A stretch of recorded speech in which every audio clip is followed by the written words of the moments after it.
সুন্দর মানুষ খুঁজতে গিয়ে তুমি তোমার সুন্দর জীবনকে নষ্ট করো না, কারণ পৃথিবীতে সুন্দর মানুষের অভাব নেই, কিন্তু সুন্দর মন মানসিকতার খুবই অভাব। বর্তমান দুনিয়ায় ভালো মানুষ পাওয়াই কিন্তু অনেক কঠিন।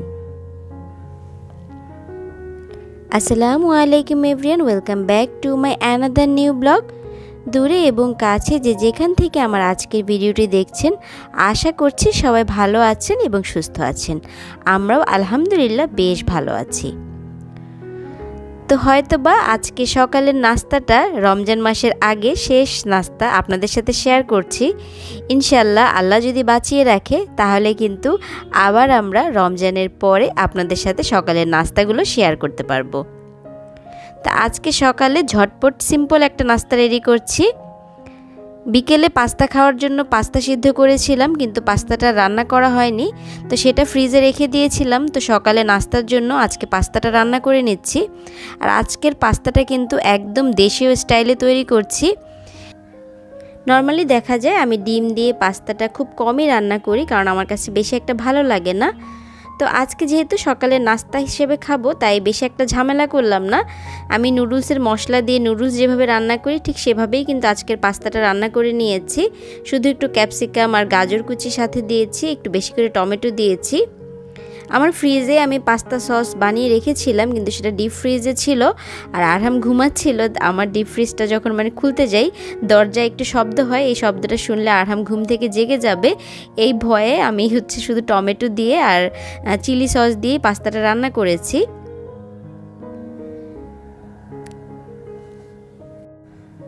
আজকে কিন্তু আমি পুরো ডাইনিং রুমটা ডিপ ক্লিন করে তারপর ডাইনিং রুমটাতে একটু নতুন লুক দেওয়ার চেষ্টা করেছি। তো সেই ভিডিওটাই কিন্তু আপনাদের সাথে শেয়ার করেছি। তো আশা করছি আপনাদের কাছে ভালো লাগবে। আর যারা এই পর্যন্ত আমার ভিডিওটির সাথে আছেন, প্লিজ একটা লাইক দিয়ে ভিডিওটি কন্টিনিউ করবেন। তো প্রথমে আমি আমার দুটো ওভেন ক্লিন করে নিচ্ছি। তো আমার ডাইনিং রুমটা কিন্তু খুব একটা বড় না, ছোট সাইজের ডাইনিং রুম, কিন্তু মোটামুটি সব কিছু আমার জায়গা হয়ে গিয়েছে ডাইনিং এরিয়াতে যা যা রাখার দরকার। দেখা যায় প্রত্যেক বছর রমজানেই কিন্তু আমি আমার ডাইনিং টেবিলটাতে নতুন লুক দেওয়ার চেষ্টা করি, একটু রমজান উপযোগী করে সাজিয়ে নেওয়ার চেষ্টা করি। তো এবার চিন্তা করলাম পুরো ডাইনিং রুমটাকে একটা নতুন লুক দেওয়া যাক। আর কম খরচে কিভাবে সুন্দর করে আমি আমার ডাইনিং রুমটা সাজিয়েছি, আজকের ভিডিওটা কিন্তু আমি সেটাই শেয়ার করছি। ঘর সাজানোর ক্ষেত্রে কিংবা কোনো কিছু কেনাকাটার ক্ষেত্রে শুধু যে দামি জিনিসটাই ভালো হবে তেমনটা কিন্তু কখনোই না। অল্প দামেও রুচিসম্মত জিনিস দিয়েও কিন্তু আপনার বাসাটা আপনি সুন্দর করে সাজিয়ে নিতে পারেন। আমরা যারা মধ্যবিত্ত ঘরের গৃহিণী আছি, আমরা চাইলেই কিন্তু অনেক বেশি বিলাসিতা করতে পারি না, চাইলেই কিন্তু অনেক বেশি দামি জিনিস দিয়ে ঘরটাকে সাজিয়ে নিতে পারি না। আমি কিন্তু সবসময় চেষ্টা করি কম প্রাইসে রুচিসম্মত একটা জিনিস কিনে কিভাবে আমার বাসাটাকে আমি সাজিয়ে তুলতে পারি। শুধু বাসা না, আমি কিন্তু নিজের কেনাকাটার ক্ষেত্রেও এটাই চিন্তাভাবনা রাখি যে শুধু যে দামি শাড়ি গহনা দামি 3 পিস কিনলেই যে সৌন্দর্য বাড়বে সেটা না, অল্প টাকায়ও কিন্তু ভালো জিনিস আপনি কিভাবে সেটা প্রেজেন্ট করছেন সবার সামনে, সেটাই হচ্ছে মূল কথা। এখন কাজের কথায় ফিরে আসি। আমি ডাইনিং এরিয়াটাকে একটু ভালো করে ঝেড়ে ঝুড়ে নিয়েছি, তারপর আমার ক্যাবিনেট শোকেসটাকেও ক্লিন করে নিয়েছি। এখন আমার ডাইনিং টেবিলের পাশে আমার শাশুড়ি মার যে পুরাতন ছোট্ট শোকেসটা আছে, এটার উপরেই কিন্তু আমার ওভেনগুলো থাকে। তো ওভেন দুটোকে আমি নামিয়ে নিয়েছি। আর আমি যে ফ্রিজে স্টিকারটা লাগিয়েছিলাম, সেই স্টিকারটা কিন্তু বেশ অনেকখানি এখন পর্যন্ত বেঁচে গিয়েছে। তো আমি কিন্তু এটা বিভিন্ন জায়গায় এখন লাগিয়ে নিচ্ছি। তো আরহামের বাবাকে দিয়ে আমি শোকেসের উপরেও এই স্টিকারটা লাগিয়ে দিলাম, কারণ শোকেসটা যেহেতু পুরোটাই ব্ল্যাক, তারপর ওভেনগুলো ব্ল্যাক, এর জন্য এই জায়গাটা একদম অন্ধকার দেখা যাচ্ছিল। কিছু একটা লাইট কালার থাকলে দেখতে ভালো লাগবে। তো প্রথমে ভেবেছিলাম যে কোনো একটা কাপড় বিছিয়ে দিব, তো চিন্তা করলাম কাপড় বিছালে তো কাপড়টা ধুলা পড়ে নোংরা হয়ে যাবে, কিছুদিন পর পর তো ওভেন সরিয়ে সেটা বের করাও সম্ভব হবে না। তাই স্টিকারটা লাগিয়ে দিলাম। তো লাগানোর পরে কিন্তু দেখতে বেশ সুন্দর লাগছিল। আমার ডাইনিং এরিয়ার পুরোটা দেয়ালই কিন্তু একদম ফাঁকা, কোনো কিছুই নেই। এর জন্য কিন্তু ডাইনিং রুমটা একটু ফাঁকা ফাঁকাই লাগতো, মনে হতো যে কি যেন নেই। তো কিছুদিন আগে আমি কিছু জিনিস কিনেছি, তো সেগুলো দিয়েই কিন্তু আজকে আমার ডাইনিং এরিয়াটা আমি সাজিয়ে নিব। আমার বাসায় একটা বোর্ড ছিল, সেই বোর্ডটা থেকে ছোট একটা টুকরা কেটে নিয়েছি। তো কেটে হচ্ছে দড়ির সাহায্যে আমি এভাবে একটা কর্নার বানিয়ে নিয়েছি। এখানে হচ্ছে একটা আর্টিফিশিয়াল প্লান্ট আর একটা শোপিস রেখেছি। দেখতে কিন্তু ভীষণ ভালো লাগছিল, আর হোয়াইটের ভিতরে হোয়াইট রাখাতে খুবই সুন্দর দেখা যাচ্ছিল। তো এর নিচে হচ্ছে আমি কিছু ওয়াল স্টিকার লাগিয়ে দিচ্ছি। এই ওয়াল স্টিকারগুলো আমি হচ্ছে বানিয়ে নিয়ে এসেছি প্রিন্ট করে, তো এগুলি লাগিয়ে দিচ্ছি। এখন কিন্তু এই ধরনের ওয়াল স্টিকারগুলো অনেক বেশি পপুলার হয়ে গিয়েছে। রাস্তায় বের হলেই দেখা যায় ভ্যান গাড়ির ভিতরে বিক্রি করে 30 টাকা, 40 টাকা, 50 টাকা করে। কিন্তু দেখা যায় সব সময় মন মতো ডিজাইন পাওয়া যায় না। তো এগুলো যদি একটু নিজে পছন্দ করে বানিয়ে নেওয়া যায় তাহলে কিন্তু খুব সুন্দর পছন্দ করে ডিজাইনগুলো দিয়ে বানিয়ে নেওয়া যায়। তারপর হচ্ছে ওভেনের উপরেও একটু সাজিয়ে নিচ্ছি, কারণ ওভেনের উপরে দেখা যায় টুকটাক জিনিসপত্র রাখাই হয়। তো মাইক্রো ওভেনের উপরে আমি সবসময় কিছু রাখি, কারণ মাইক্রো ওভেনের উপরে কিছু রাখলে সেটার প্রবলেম হয় না, নামানোর প্রয়োজন হয় না। কিন্তু ইলেকট্রিক ওভেনের যদি কিছু রাখি সেটা কিন্তু আমি যখন ওভেনে কাজ করি তখন কিন্তু সেটা উপর থেকে নামিয়ে নিতে হয়। তাই হচ্ছে আমি একটা ট্রের ভিতরে উপরে রেখেছি যা যা রাখার। তো যখন নামানোর দরকার হবে শুধু ট্রেটা নামিয়ে নিলেই কিন্তু হয়ে যাবে। আর এখানে এই যে এই ওয়ালমেটগুলো আমি হচ্ছে দারাজ থেকে অর্ডার করেছিলাম, আমার খুবই পছন্দ হয়েছিল আর খুব কম প্রাইসেই পেয়েছিলাম। 9টা নিয়েছিল আমার কাছ থেকে 280 টাকা। তো আমি এখানে সবগুলো লাগাইনি, 5টা লাগিয়েছি, তো বাকিগুলো হয়তো বা অন্য জায়গায় লাগাবো।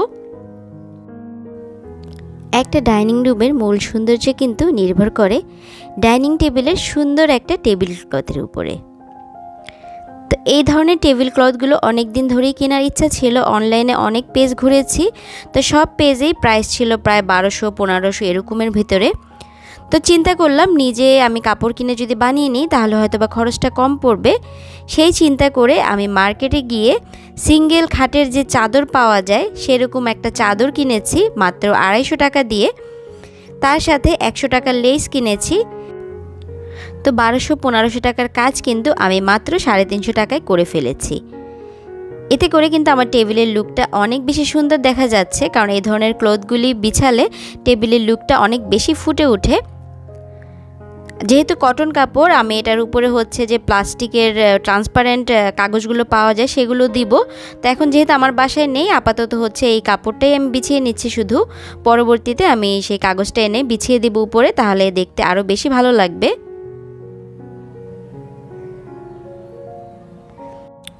ইফতারি বা সেহরিতে কিছু কিছু জিনিস দেখা যায় প্রত্যেক দিনই প্রয়োজন পড়ে। তো সেই রকম ছোটোখাটো জিনিস দিয়েই আমি হচ্ছে আমার ডাইনিং টেবিলের উপরটা সাজিয়ে নিব। তো খেজুর আর কিছু আমি বাদাম রেখেছি, এটা তো আমার ইফতারের টাইমে একদম লাগবে। আর সেহরিতেও কিন্তু সবসময় একটা খেজুর অন্তত খাই।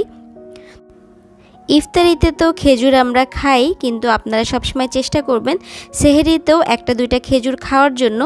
এতে করে আপনাদের শরীরে কিন্তু সারা দিন ফুল এনার্জি বজায় থাকবে। কারণ রোজা রেখে এনার্জি লস হলে কিন্তু আমরা মহিলারা সংসারের কোনো কাজই করতে পারবো না। তাই সবসময় খেজুর বা বাদাম সেহরির টাইমেও যদি একটু খাওয়া যায় তাহলে কিন্তু সারা দিন আমরা অনেক বেশি এনার্জি পাবো। ইফতার টাইমে প্রায় সময় মুড়ি মাখাটা কিন্তু বেশি খাওয়া হয়, এর জন্য সরিষার তেলটা অনেক বেশি প্রয়োজন পড়ে। তাই সরিষার তেলটাও আমি এক সাইডে রেখে দিলাম। আর ঝালমুড়ির যে মশলাটা বানিয়েছি সেই মশলার কৌটাটাও কিন্তু আমি এখানে রেখে দিয়েছি, যে বারবার রান্নাঘর থেকে এই জিনিসগুলো কিন্তু আনতে হবে না, কারণ এগুলো প্রায় প্রত্যেক দিনই প্রয়োজন পড়বে। আর ছোট্ট একটা আর্টিফিশিয়াল প্লান্ট রেখেছি, এতে করে এর সৌন্দর্যটা আরও বেশি ফুটে উঠেছে। যেহেতু রমজান উপলক্ষে আজকে ডাইনিং এরিয়াটা সাজাচ্ছি, তো রামাদান কারিম একটা হচ্ছে এখানে ফটো লাগিয়ে দিচ্ছি। এতে করে রমজানের একটা ভাইব ক্রিয়েট হবে আর দেখতেও ভালো লাগবে।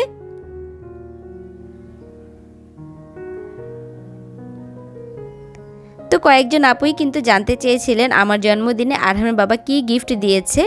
এই যে দেখুন আমার গিফট, এই জগটা আমি আরএফএলে গিয়ে পছন্দ করেছিলাম যে রমজানের সময় যাতে আমি শরবত বানাবো, এর জন্য একটা জগ আমার প্রয়োজন ছিল। তো সে সারপ্রাইজ দিয়ে আমার জন্য জগ তো নিয়ে এসেছে, কিন্তু বেশ বড় সাইজের একটা জগ নিয়ে এসেছে। তো মাত্র 2জন মানুষের জন্য শরবত বানাবো, এত বড় জগের কিন্তু কোনো প্রয়োজনই নেই। তো চিন্তা করলাম শরবত যেহেতু বানাবো না, পানির তো প্রয়োজন পড়বেই, তাই পানিই রাখি। বেশ বড় সাইজের জগটা নিয়ে এসেছি, কিন্তু জগটা কিন্তু বেশ সুন্দর, আমার ভীষণ পছন্দ হয়েছে। এই ধরনের জগগুলো কিন্তু অনেক বেশি পপুলার, এখন অনেকেই ইউজ করে। তো আর আর্টিফিশিয়াল একটা ফুল রেখেছি। তো আজকে বেশিরভাগই দেখা যায় সব আর্টিফিশিয়াল ফুলই আমি আমার ডাইনিং এরিয়াতে রেখেছি, কারণ আমার ডাইনিং এরিয়াতে কোনো জানালা নেই, কোনো আলো বাতাস কিন্তু পাওয়া যায় না। তাই রিয়েল প্লান্ট রাখলে দেখা যাবে বেশি দিন একটা বাঁচবে না, মারা যাবে। তাই ফুল ডেকোরেশনে আমি আর্টিফিশিয়াল প্লান্টগুলোই রেখেছি। আর এই যে পুরো ডাইনিং রুমের লুকটা এখন আপনাদের সাথে শেয়ার করছি। আর যারা আমার আজকে ভিডিওটি দেখবেন অবশ্যই আমাকে কমেন্ট করে জানাবেন আমার ডাইনিং রুমের লুকটা আপনাদের কাছে কেমন লেগেছে। তো কর্নারেও কিন্তু আমি একটা আর্টিফিশিয়াল ফুল দিয়েছি। এটা কিন্তু একসময় আমি খোপায় পরতাম যখন হচ্ছে হিজাব পরতাম না, তো এটাই কাজে লাগিয়ে দিলাম, সাথে একটা লতা পেঁচিয়ে দিয়েছি।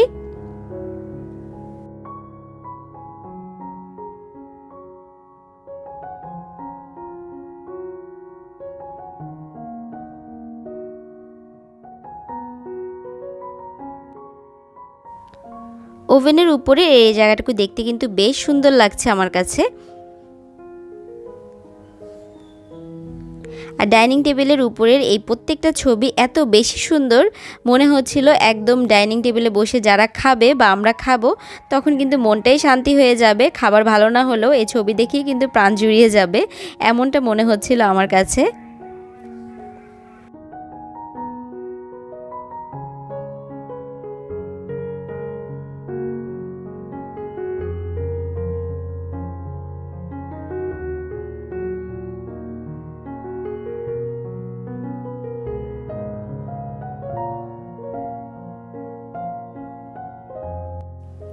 তো আমার ছোট্ট ডাইনিং রুমের পুরো লুকটা কিন্তু আপনাদের সাথে আমি শেয়ার করে দিলাম।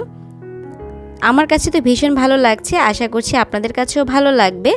তো টেবিলের যে চেয়ারগুলো আছে, চেয়ারগুলোর কাপড় আর চেঞ্জ করিনি, কারণ দেখলাম যে টেবিল ক্লথের সাথে চেয়ারের কাপড়গুলো অনেকটাই ম্যাচিং হয়ে গিয়েছে। আমি আমার এই ডাইনিং রুমটা বেশ অনেক দিন যাবতই ডেকোরেশন করতে যাচ্ছিলাম, কিন্তু সময় সুযোগ কোনোটাই হয়ে উঠছিল না। তো সব কিছু এক এক করে দেখা যায়, সব জিনিস কিন্তু একবারে কেনা যায় না।